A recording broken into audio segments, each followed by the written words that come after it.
There's a quick check off the highway not too far away from where I live. It's the only thing open 24/7 in my rural, middle-of-nowhere town. It's about a 25-minute drive if I'm speeding, which I usually am, so to translate for all you city folk, it's basically right next door. My sleep schedule is beyond atrocious, so I've been to that quick check more than a handful of times. I like to think I'm pretty generic looking and nondescript, meaning I blend in well, but it wouldn't surprise me if some of the late night workers recognize me by now. This happened just last week, so most of the details are still painfully fresh in my mind. It was past midnight, and I was coding on my laptop. My productivity and focus peak between the hours of 9 p.m. and 3 a.m., so I was in that flow state that any hard worker craves. The problem with late night grinding is that you go from perfectly comfortable to dying of hunger in a matter of minutes, which is exactly what prompted me to shut things down and grab something to eat around the reasonable hour of 2 a.m. Just so you have an understanding of everything, I should mention that the highway leading to the quick check is more of a local road than an interstate, so it's usually pretty dead. The ride there was relatively uneventful. I pulled into the quick check, ordered a sandwich from one of the counters, and roamed the aisles while I waited. The mix of caffeine I'm usually stimmed out on and the ADHD I was born with makes it difficult for me to sit still, so I was just kind of pacing around one of the corners of the store when I noticed something. Facing one of the refrigerators that lined the back of the store was a person sitting crisscross on the ground. It was such an odd sight that I initially overlooked it, then snapped my head back around to make sure I hadn't imagined it. And I hadn't. There was literally a person sitting on the ground at the end of the aisle, facing the refrigerator like he was examining it. I couldn't see anything other than the brown coat and jeans he was wearing. I needed to get a better look at this guy. At his face, at least. So I walked a few aisles down. My plan was to turn the corner really quickly, get a good look at him, then turn back up one of the aisles, ideally before he noticed me looking. Staring at strangers so explicitly is obviously really rude, so I didn't want him to catch me doing it. I was trying to be inconspicuous about it, or at least appear like I was browsing the snacks, but I guess I didn't do a good job of that, because as soon as I turned the corner to look at him, he whipped his head around and stared back at me. His movement was so abrupt that I actually froze up for a few seconds, forgetting what I was even doing there in the first place. And let me tell you, one look at this guy confirmed he was far from normal. Forget about the sitting on the ground and staring into the refrigerator. This guy was definitely on something, which I could tell from his abnormally wide eyes and the way his lip was vibrating, like it was fully quivering, almost as if he were cold, except it was actually kind of hot in there, and he was also wearing a jacket. His posture was all twisted up too, like he was straining instead of sitting, if that makes any sense. But the worst thing by far was the look he was giving me. He wasn't smiling, and he wasn't scowling either. He was staring blankly at me with this dead-eye stare that made it kind of seem like he actually was dead. The whole scene was freaky as hell. After staring at each other for an uncomfortable amount of time, I finally averted my eyes and dipped up one of the aisles, eager to get my food and leave. It wasn't ready yet, though. I stood at the counter and waited. The anxiety was getting to me. So I angled myself to face the corner of the store where the guy had been sitting. I was half expecting him to emerge from one of the aisles, at which point I'm not sure what I would have done, but he never did. Eventually, my food was ready. I promptly left the store without another thought.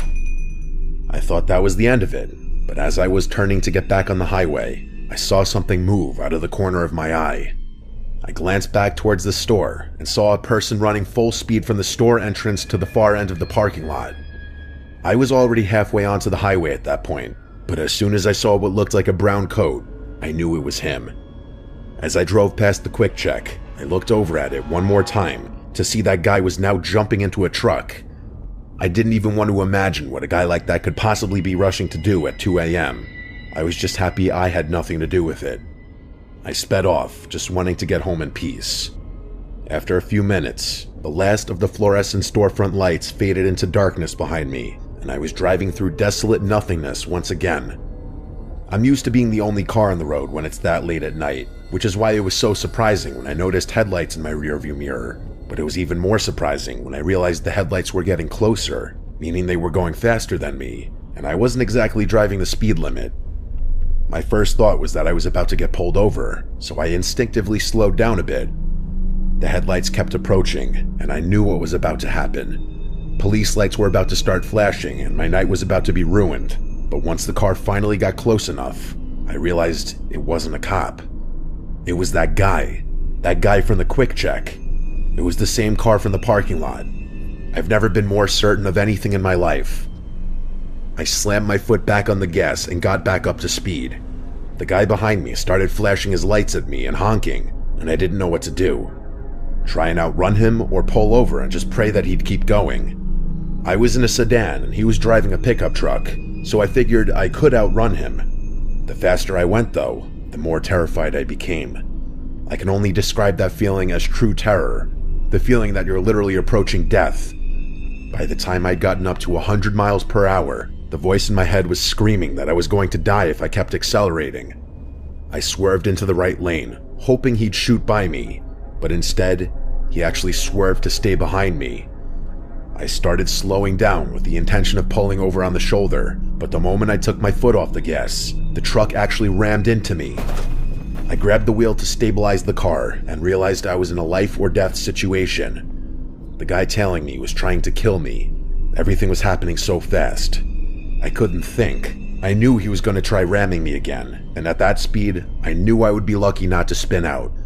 I don't know if it was the terror or my survival instincts kicking in, but the moment I saw him go for it, I swerved to the left and slammed on the brakes. The truck shot past me, and I watched as he swerved back and forth a few times before spinning out and shooting off the highway into the field. Despite how violently my hands were shaking and how terrified I was, I forced myself to start driving again. I sped the entire way home. As soon as I got inside, I called the police and reported the incident, although it's not like I could precisely describe where everything had gone down. They took my statement anyway, and I was happy to give it. I know for a fact that Quick Check had security cameras in their parking lot, so I'm pretty confident they'll end up catching that guy. It's only been a week since this happened, but I haven't heard anything yet. My car isn't dinged up too badly, but I still need to get it repaired. As for why in the world that guy had gone after me, your guess is as good as mine. I just hope I never see him again.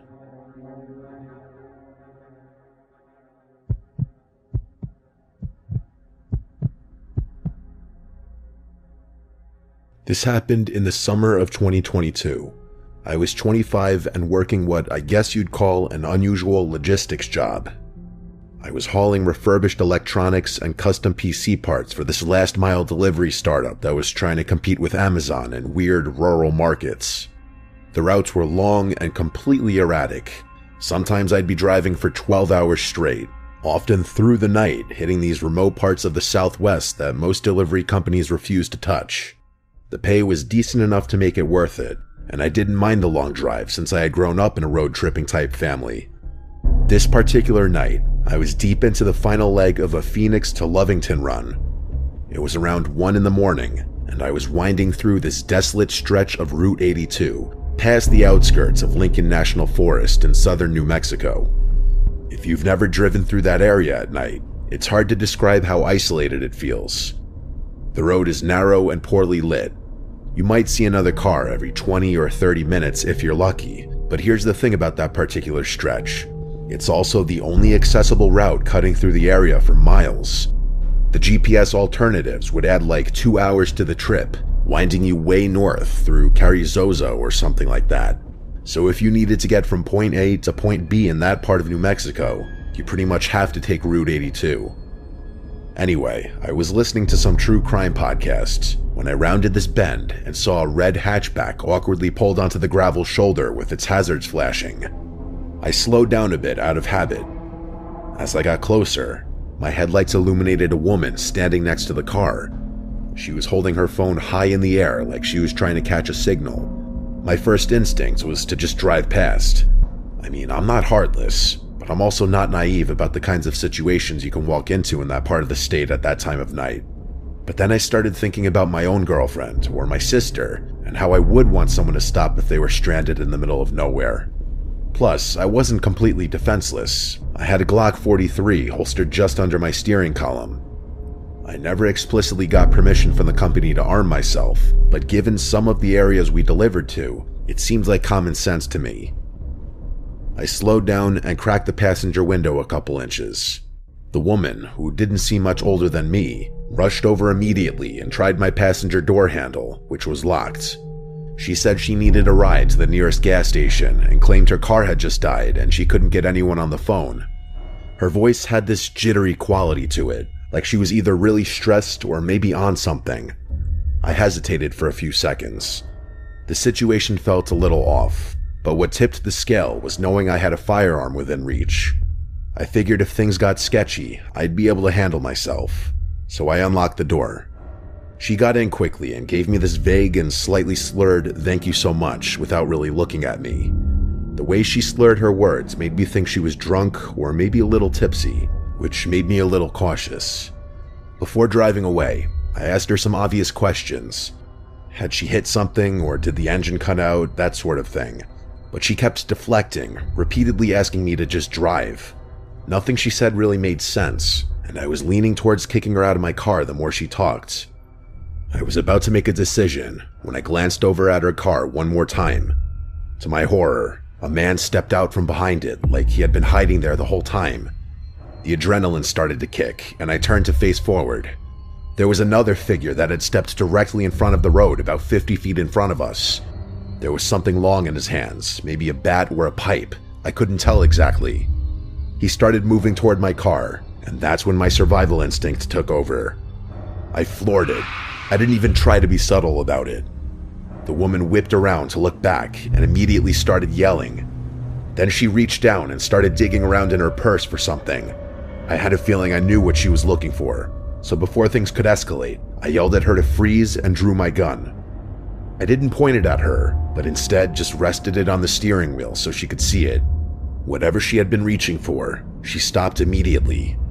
I told her not to move, and she didn't. To my surprise, she stopped talking too. She just stared straight ahead with this expression I couldn't read. Luckily for her, we were less than 30 minutes from Artesia. After a somewhat tense half hour, I pulled into a gas station. There were 2 other vehicles in the lot, both big rigs. I told her to get out. She refused at first and gave me some stupid reason I can't remember, but I leaned across her, yanked the passenger door open, and basically forced her out of the truck. She stumbled back and fell onto the pavement, all the while yelling something completely incomprehensible. Someone started jogging over, probably one of the truckers, and I could already envision the accusations that were about to fly. All that guy had seen was me throwing a woman out of the car, and I didn't want to deal with the situation for a second longer, so I didn't. I yelled out a warning to him about her ill intentions, but that was all I was gonna do. Then I peeled out of the lot before that guy could approach me and didn't look back. I drove to another gas station and started filling my tank. Then I walked over to the passenger side to inspect the seat. Buried between the seat cushions was a burner phone battery and a sealed pack of zip ties. I didn't even want to think about it. I tossed all of it in the trash and got back on the road, eager to be done with the journey. I never reported any of it, not to the police and definitely not to my company. Not because I didn't think it was worth reporting, but because, legally speaking, I didn't really want to explain to a bunch of cops why I was driving around armed or why I'd physically removed someone from my car.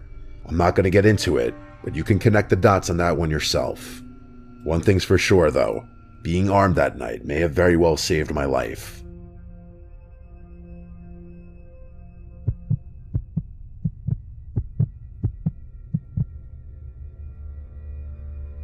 This happened about 3 years ago when my husband and I were driving cross-country from Utah to Georgia. Although the route we had mapped out wasn't the most direct, it passed through some places my husband really wanted to visit.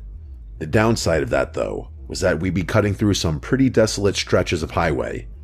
The worst part was this section of western Kansas along US Route 400, basically 100 miles of nothing but farmland. We'd been driving for most of the day, and I had fallen asleep in the passenger seat sometime around sunset. I'm one of those people who can sleep anywhere in a moving car, so I was out cold for a few hours. Around 10 at night, I woke up to the car slowing down and realized my husband had pulled into this tiny gas station off the side of the highway. My husband said he was going to grab some snacks and fill up the tank. I figured it might have been my last chance for a while to use a real bathroom, so I got out and headed inside. I didn't bother bringing my phone or purse with me. I mean, I was just going to be in and out, so I didn't really see the need. The cashier was this older guy who didn't even look up when I walked in. The bathrooms were tucked down this narrow side hallway toward the back of the store. As I opened the women's restroom door, I almost bumped right into this woman who was coming out of one of the stalls, which wouldn't have been that noteworthy were it not for what she looked like. She had messy, unkempt gray hair that frankly looked kind of disgusting and oddly sticky. She was also wearing these foam flip-flops that made this soft slapping sound when she walked. As if that wasn't bizarre enough, what stood out the most was this thick purple and green coat she was wrapped in. Let me remind you, we were in Kansas in the middle of summer, and it was probably 80 degrees out. She was carrying this tied-up plastic grocery bag, and when she saw me, she just stared. Not like a normal, oh excuse me kind of look, but this locked-on stare that felt weirdly expectant, like she was waiting for me to say or do something specific. I didn't know what I was expected to do, so I just gave her a polite nod and tried to step around her, but she didn't exactly rush to let me through. I figured that was the end of it, that she'd leave me and I could get on with my life. But no, instead of leaving, the woman actually turned around to follow me and stepped toward the sink area. But she didn't turn on the water or look in the mirror or do any of the normal things you do at a sink. She just stood there with her arms at her sides, like she was again waiting for me to do something. I was already feeling uneasy, so I went into the nearest stall and locked it. The second I sat down, I immediately regretted not bringing my phone or anything with me. I had no way to text my husband if something went wrong, and I was starting to get the feeling that something was definitely off about this woman. I sat there for what felt like a few minutes, just waiting for her to leave. Eventually, I heard the soft slap of her flip-flops moving toward the door, then the sound of the bathroom door opening and slamming shut. I waited a few extra moments to make sure she was really gone, and then I realized something. I could still hear breathing. Not my own, someone else's, coming from somewhere in the bathroom. It dawned on me that she had faked leaving. She must have opened and slammed the door to make it seem like she left, but she was still in there, standing silently somewhere near the exit, probably in the corner by the door, just out of my line of sight. I didn't move. I sat in complete silence for a really long time, trying to quiet my breathing because I was terrified at the thought of her hearing me. The whole time, I kept thinking about how stupid I was for not bringing my phone. Eventually, the door was opened and closed again. The breathing stopped too, which sent a wave of relief over me. I still wasn't completely convinced though, so I waited for another half-minute or so. Just as I was about to unlock the stall, I heard a huge gasp, like someone had just been holding their breath, followed by the bathroom door opening and closing again. That's when I truly started freaking out. That woman had pretended to leave the bathroom twice. I had absolutely no idea what she wanted, but the fact that she was playing these games with me made it clear that whatever it wasn't good. I didn't know what to do. Part of me was sure she was gone, but if she had pretended to leave twice, it wasn't crazy to assume she had done it a third time. Finally, the suspense was killing me and I couldn't take it anymore. I unlocked the stall as quietly as I could and stepped out, fully expecting to see her standing there, but the bathroom was empty. I washed my hands as quickly as possible and stepped out of the bathroom. I had no idea where the woman had gone or if she was waiting for me somewhere else in the store. When I got back to the main part of the store, there was this large man checking out at the counter. I lingered by one of the racks near the front until he finished his transaction and walked out. Then I used him as cover to exit the store. I figured if the woman was waiting outside, at least there would be another person around. Part of me thought I was being overly paranoid, but that thought was shattered the moment I stepped outside. As soon as I exited the store, I saw her again. She was lingering off to the side of the front entrance of the store, this time clearly glaring at me. She was holding something in her hand that I couldn't quite make out. It looked like a knife, but I wasn't sure. The way she was holding it though, and the way she was slightly crouched, like she was preparing to spring, honestly made it seem like she was about to attack me. I prepared myself to have to scream or run or even fight, but instead of moving towards me, the woman quickly turned and walked around the side of the building toward the back. I ran to our car and got in as fast as I could. My husband looked confused and asked what had taken me so long. I told him I'd explain once we were back on the road. He didn't question me and just pulled away. As we were leaving, I looked back and saw the woman standing at the edge of the building, watching our car. I don't know why, but seeing her made me so unsettled and uncomfortable. I told my husband everything, and he kinda got mad at me for not bringing my phone with me to call him for help, which was fair. But that was that, and the two of us agreed to try and forget about the whole thing and go back to enjoying ourselves. I will say that I don't use roadside restrooms anymore, which I'm not in the slightest bit upset about.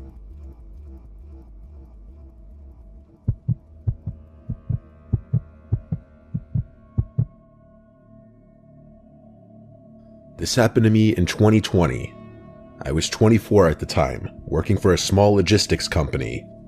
My job was to deliver automotive parts between cities in the Midwest. Most of the time it was easy work, long drives, decent pay, and nobody breathing down my neck.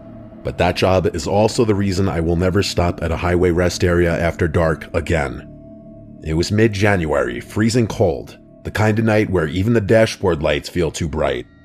I was driving along the I-80 heading east from Des Moines, on my way to deliver a package to Davenport. The drive was about 3.5 hours. I'd left around 8 p.m., and by 10:30 I was in the middle of nowhere. Just the sound of the tires on the asphalt and the occasional semi blowing by in the opposite lane. Around that time, I started to get really drowsy. My eyelids felt heavy, and I could feel myself zoning out. I spotted one of those blue rest area 1 mile signs and decided to pull off for a few minutes to stretch my legs and grab a drink from the vending machine. The rest stop looked completely deserted. A few dim streetlights, a small brick building with restrooms, and about a dozen parking spaces.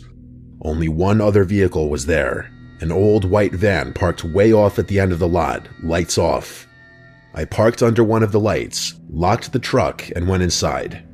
The men's room smelled faintly of cleaning solution and mildew. The heater was making a weird rattling noise. I washed my face with cold water to wake up, and when I looked up into the mirror, I thought I heard the door open behind me. I turned, but no one was there. I stood still for a second, just listening, but there was nothing but the hum of the heater. I figured it was just the wind and finished up quickly. When I stepped outside, I noticed something that made me stop. The white van's headlights were now on. The engine wasn't running, but the lights were on. I didn't remember hearing it start. I got this bad feeling immediately. I unlocked my truck fast, then I climbed in and started the engine. I pulled out of the parking space and headed toward the exit. As I did, the van's lights suddenly shut off again. I remember thinking maybe someone was sleeping in there and just accidentally hit the lights. But as I got back on the highway, I kept checking my mirrors. For about 5 minutes, nothing happened. Then, in the distance behind me, I saw headlights, 2 small dots getting closer. It was the van. At first, I wasn't sure, but as it got closer, I could see it was the same boxy white van. No company logo, no side windows, just a dirty cargo van. It caught up to me fast and got right on my tail. I was already going about 75, but the van stayed inches behind my bumper. Then it switched lanes, sped up beside me, and matched my speed. The driver rolled down his window halfway. I could barely see his face, just a shadow and maybe a baseball cap. He motioned for me to roll mine down, but I didn't. He kept gesturing and then pointed at my truck bed, like he was trying to tell me something was wrong. At first, I hesitated. Maybe one of my straps had come loose or something fell out, but then I noticed something that didn't make sense. There was nothing in the bed of the truck. It was completely empty. That's when I realized he wasn't trying to warn me. I kept driving, pretending not to notice him, but he started honking and drifting closer to my lane. I swerved slightly to keep distance, and he sped ahead, cutting in front of me. For a second, I thought he was going to slam on the brakes, but then, without warning, he veered onto the shoulder and came to a full stop. I flew past him, my heart pounding. I stayed in the fast lane, going nearly 90 now, just trying to get away. A few seconds later, I checked my mirror again. The van was back on the road. It followed me for another 20 miles. Sometimes it would fade back until I couldn't see it, Then out of nowhere, it would speed up again and appear right behind me. I decided I needed to stop somewhere public. The next sign said there was a truck stop 5 miles ahead. I took that exit first, pulled into the lot, and parked right under a bright light near the diesel pumps. There were a few semis lined up, and I could see a few drivers inside through the windows of the diner next door. The van didn't pull in immediately. I waited maybe 2 minutes. Then it came slowly up the ramp and into the lot. I got out of my truck and headed straight into the diner. As soon as I walked in, the bell above the door rang, and the woman behind the counter looked up. She was maybe in her 50s. I told her that a van had been following me for the last half hour, and she must have seen how shaken I was because she called over the trucker sitting at the counter. This guy stood up, huge guy, flannel shirt, gray beard. He walked outside with me, and the second we stepped out, we saw the van idling at the far end of the lot, just sitting there, facing my truck. The trucker muttered something like, "Yeah, that ain't good," and told me to go back inside. He walked straight toward the van. I didn't hear what he said, but a few seconds later, the van suddenly reversed, swung around, and peeled out of the lot, heading back toward the highway. The trucker came back, shaking his head.